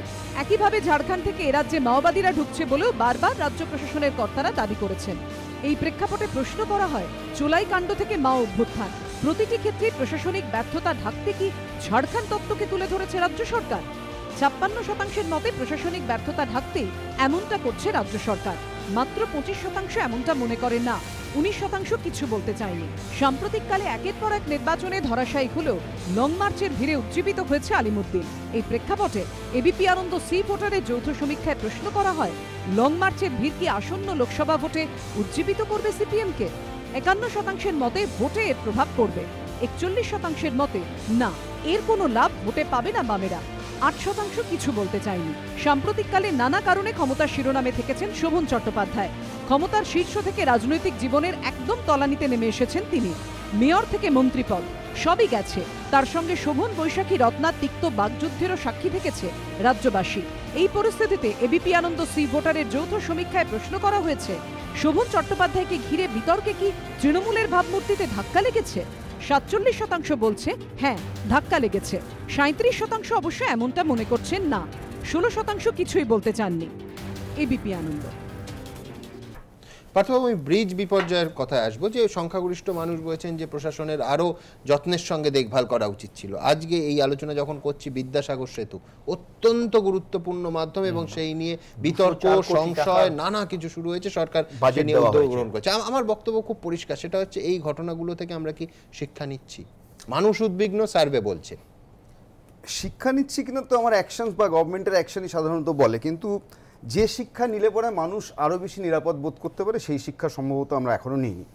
এবং এই কারণে জন্য আপনার সার্ভে রেজাল্ট ভীষণ রেলিভেন্ট, যে 53% লোক যারা মনে করছেন রক্ষণাবেক্ষণের সরকারি অব্যবস্থা এবং 16% এই 53% যারা, তারা একদম চোখে আঙুল দিয়ে দেখিয়ে দিচ্ছেন। কারণ দুটো সত্য, তারা ব্রিজ ইঞ্জিনিয়ারিং না জানলেও যেটা বোঝা উচিত যে ব্রিজ যখন দাঁড়িয়ে গেছে, একটা ব্রিজ 20 বছর, 25 বছর, 30 বছর, তাহলে এই অপারেশনাল ব্রিজের মেনটেন্যান্সটাই হচ্ছে সবচেয়ে বড় ইস্যু টু সেভ প্যাসেঞ্জার অথবা কার্গো, যে কোনো একটা জিনিস। ফলে এখানে দাঁড়িয়ে অলমোস্ট আমরা কেবল ব্রিজের রং এবং ব্রিজের রেলিং সারানো ছাড়া, যদি বলেন ব্রিজের মূল ভারবাহী অংশ, সে সম্পর্কে আমরা নিরুত্তাপ। এমনকি যেটা চোখে আঙুল দিয়ে দেখিয়ে দেয়, যদি কোথাও বটগাছ বেরোয় ব্রিজে, আমি আপনাকে বলছি সিম্পল, কোনো ইঞ্জিনিয়ার লাগে না, ইট শোজ যে ওখানে ক্যাভিটি ফর্ম করছে, সেখানে করোশন হচ্ছে। আপনি গোটা কলকাতা শহর জুড়ে যান, আজও দেখতে পাবেন সেই বটগাছ, রং, পলেস্তারা খসে যাওয়া। আমি বলছি এই কসমেটিক মেনটেন্যান্সের অ্যাপ্রোচ, এটাই হচ্ছে একটা সর্বনাশ আমাদের ডেকে আনছে। আর একটা সর্বনাশ ডেকে আনছে সেকেন্ড পার্টটা, যেটা হচ্ছে 16% লোক যারা সিন্ডিকেট নিয়ে বলেন। নতুন ব্রিজ হচ্ছিল আমাদের এখানে, এই বিবেকানন্দ সেতু, সেখানেও এই অভিযোগ এলো যে ব্রিজ ফেলিওর সাধারণত 4টে কারণে হয়। একটা হচ্ছে নকশা ভুল যদি হয়, আর একটা হচ্ছে নির্মাণ সামগ্রীতে আপোষ যদি হয়, আর একটা হচ্ছে নির্মাণ পদ্ধতিতে হয়, আর একটা হচ্ছে আমি বলছি যে এবার নির্মাণ সামগ্রী is a very important question. এবার নির্মাণ সামগ্রী দেওয়ার দায়িত্বে যারা থাকেন, তারা যদি পলিটিক্যাল প্রেশারে, লোকাল পলিটিক্যাল প্রেশারে, যেটাকে সিন্ডিকেট বলুন, ফোরে বলুন, তারা তো ঘুরে বেড়াচ্ছে গোটা জায়গা জুড়ে, তাহলে এই ফোরে হোক, সিন্ডিকেট বাহিনী, এরা যদি মাল মশলা নিয়ন্ত্রণ করতে শুরু করে সেতুর, তাহলে সেই সামান্যতম কম্প্রোমাইজ হয়, কোনো রকম কোয়ালিটির সঙ্গে আপোষ করা যায়। আমি আসবো তার আগে, কলকাতার সঙ্গে দক্ষিণবঙ্গের যোগাযোগকারী বিদ্যাসাগর সেতু, প্রতিদিন লক্ষ লক্ষ, মাসের হিসেব নিলে কোটি কোটি মানুষ যে সেতু অতিক্রম করে তার গন্তব্যে পৌঁছন, সেই সেতু নিয়ে আবার জিজ্ঞাসার চিহ্ন, উদ্বিগ্ন। মাঝেরহাট ব্রিজ ভেঙে পড়ার পর রাজ্যের বিভিন্ন সেতুর স্বাস্থ্য নিয়ে উদ্বিগ্ন রাজ্য। এই তালিকায় রয়েছে রাজ্যের অন্যতম গুরুত্বপূর্ণ সেতু দ্বিতীয় হুগলি ব্রিজ, যা বিদ্যাসাগর সেতু নামে পরিচিত। ঝুঁকি না নিয়ে এই সেতুর মেরামতি প্রক্রিয়া শুরু করছে হুগলি রিভার ব্রিজ কমিশন বা HRBC। খরচ ধরা হয়েছে প্রায় 200 কোটি টাকা।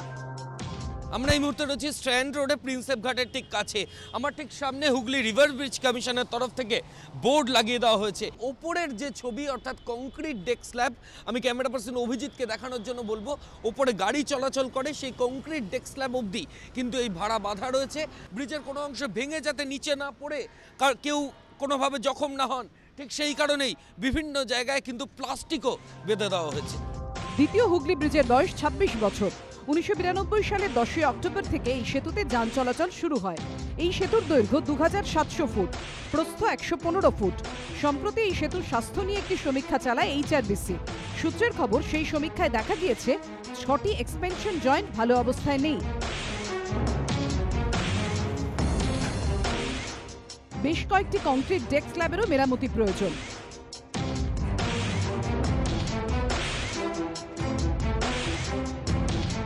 উপরে ঝাঁ চকচকে আলো ঝলমল বিদ্যাসাগর সেতু থাকলে কি হবে? বিদ্যাসাগর সেতুর আসল চেহারাটা চিনতে পারা যায় সেতুর তলায় এসে দাঁড়ালে। জায়গায় জায়গায় ক্ষতিগ্রস্ত হয়েছে পায়ার, বিম, ডেক স্ল্যাব। সেই সমস্ত ক্ষতিগ্রস্ত জায়গাগুলি ইতিমধ্যেই শনাক্ত করা সম্ভব হয়েছে। সেই জায়গাগুলিকে চিহ্নিত করে জায়গাগুলি আলাদাভাবে মার্কিং করে দিয়ে গেছেন সংস্থার আধিকারিকরা। এদিন দ্বিতীয় হুগলি ব্রিজে গিয়ে আমরা দেখেছি কোনো পিলারের গায়ে ধরেছে ফাটল, কোথাও চাঙড় খসে পড়েছে।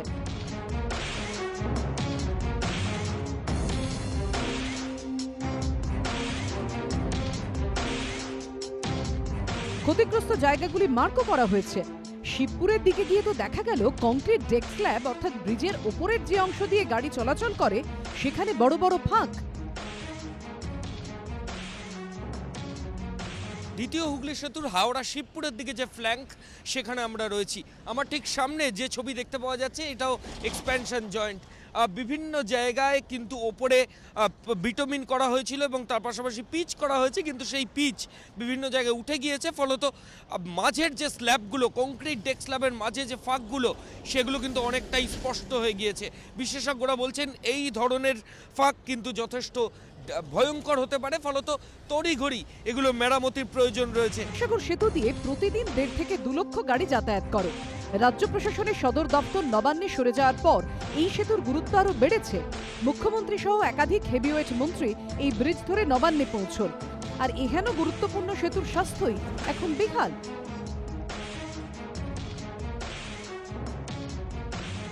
হুগলি রিভার ব্রিজ কমিশন সূত্রে খবর, সেতু মেরামতির জন্য বেশ কিছুটা সময় লাগবে এবং এই সময় সেতুর একাংশ বন্ধ রেখে অন্য অংশ দিয়ে যান চলাচল করানো হবে। এই সেতু হাওড়া এবং হুগলির সঙ্গে শহর কলকাতা যোগাযোগের অন্যতম গুরুত্বপূর্ণ সেতু। ফলত মেরামতির সময় যানজটের একটা আশঙ্কা কিন্তু থেকেই যাচ্ছে। ক্যামেরায় অভিজিৎ সরকারের সঙ্গে সন্দীপ সরকার, ময়ূখ ঠাকুর চক্রবর্তী, এবিপি আনন্দ, কলকাতা। রাহুল, কোনো রাজনৈতিক চাপানুতরের বিষয় নয়, সেটা হচ্ছে এবিপি আনন্দের রিপোর্টও নয়, এইচআরবিসির রিপোর্ট এবং 6টা এক্সপেনশন জয়েন্ট ক্ষতিগ্রস্ত। আমি বলছি যে মানুষ শুধু এইটুকু চান যে রাজনীতির ঊর্ধ্বে যেন নিশ্চিন্তে সেতুগুলো দিয়ে চলাচল করা যায়। একদম, তুমি সুমন একদম ঠিক কথা বলেছো। কোনো রাজনীতিক বা রাজনীতি করার জায়গায় নেই এখানে। কিন্তু তার সত্ত্বেও একটা কথা মনে করানো দরকার যে 26 বছর তুমি বললেই এই সেতুর আয়ু, তার মানে 7 বছর যদি আমাদের সরকার এসে থাকে, তা বাকি 20 বছর কোন রক্ষণাবেক্ষণটা হয়েছে এটাও মানুষ জানতে চায়। কিন্তু মানুষ এটাও জানতে চায় যে দীর্ঘদিন ধরে এদের রক্ষণাবেক্ষণের যদি রিপোর্ট তুমি দেখো, দেখবে চরম অবহেলিত হয়েছে, কোনো রক্ষণাবেক্ষণ হয়নি। আজকের দিনে দাঁড়িয়ে তাও মমতা বন্দ্যোপাধ্যায় কমিটি করেছেন এবং এই এক্সপেনশন জয়েন্ট যেগুলো বলছো পরপর, যেহেতু আমি নিজে সিভিল ইঞ্জিনিয়ার ছাত্র, আমার আগে জানা আছে ভাই, যেমন মাঝেরহাট ব্রিজে একটা ভাইব্রেশন বা নিজ দিয়ে রেল লাইন গেছে, সেখানে সমন্বয়ের অভাব আছে। মেইনটেনেন্স করার যে সমন্বয়টা, আজকে রেল কর্তৃপক্ষ এক কথা বলে, মেট্রো রেল কর্তৃপক্ষ এক কথা বলে, একেবারে পরিষ্কার হয়ে গেছিল যে মাঝেরহাট ব্রিজ ভাঙার পিছনে মেট্রো রেলের কোনো দায় নেই, একেবারে রিপোর্টে পরিষ্কার হয়ে গেছিল। আমার বক্তব্য, আমি আবার বলছি যে বাম আমলে কতটা ক্ষতিগ্রস্ত সেই আমি কি করব? সেতু যদি 2019-এ ভেঙে পড়ে আমি বাম আমল দেখবো? এই মমতা বন্দ্যোপাধ্যায় এবং আজকের আরবান ডেভেলপমেন্ট মিনিস্টার, উন্নয়ন মন্ত্রী বা শহর নগরায়ণ মন্ত্রী ফিরহাদ হাকিমের নেতৃত্বে কমিটি নিঃসন্দেহে আমি শুধু আবারও বলছি যে কারণের জন্য এটা আরো বেশি কেয়ারফুল হওয়া উচিত, আমল বলে নয়। হাওড়া ব্রিজকে বাঁচানোর জন্য সেখানে ভারী গাড়ি বন্ধ করে দেওয়া হয়, ফলে এই ভারী গাড়ি কলকাতায় ঢোকার দুটো অল্টারনেট রুট। এবং এই যদি আমল বলেন, সেই আমল আবার বাম আমলে নিবেদিতা ব্রিজটা তৈরি হয়েছিল না। মেইনটেনেন্স করার সমন্বয় দরকার, কোঅর্ডিনেশন দরকার। এটা কেমন হবে? সেখানে ভয়ঙ্কর বিরোধ আসে। শুনুন, সমন্বয় মানুষের জন্য এইচআরবিসি বলে যে সংস্থাটা বললেন, আমি আরো 6টা সংস্থা বলছি যারা ব্রিজ দেখছেন কলকাতা শহরে। আপনি ইরিগেশন ব্রিজ দেখে, এইচআরবিসি ব্রিজ দেখে, কলকাতা পোর্ট ট্রাস্ট ব্রিজ দেখে, পিডব্লিউডি ব্রিজ দেখে, আমি বললাম কেএমসি ব্রিজ দেখে। আমি বললাম যে যদি এতগুলো সংস্থা বিভিন্ন ব্রিজ দেখে, তাহলে ওই যে সমন্বয়ের অভাব বলছেন, সরকার তো আপনারাই চালাচ্ছেন, সেখানে দাঁড়িয়ে এই সমন্বয়টা প্রথম আসতে হবে। এই সরকার কি করছে? হাওড়া ব্রিজের যদি কোনো কারণে ফাটল ধরে, তাহলে মাউন্ট ব্যাটেন না নিশ্চয়ই, সেটার জন্য জ্যোতিবাবু ঘটে না লাভ নেই। আমি বলছি এই কারণে যারা সরকারে আছে দায়টা নিতে হয়, দায়বদ্ধতা এই সবকিছুর মধ্যে। আমরা শুধু এইটুকু চাই যে মানুষ যখন উড়ালপুল কিংবা ব্রিজ সেতুর ওপর দিয়ে পারাপার করে, তখন অন্তত যেন নিশ্চিন্তে নিরাপত্তা নিয়ে কোনো সংশয়, কোনো সন্দেহ, কোনো প্রশ্নচিহ্ন না থাকে। আজকের দিনের সব থেকে বড় খবরগুলো এবার আপনাদের জন্য।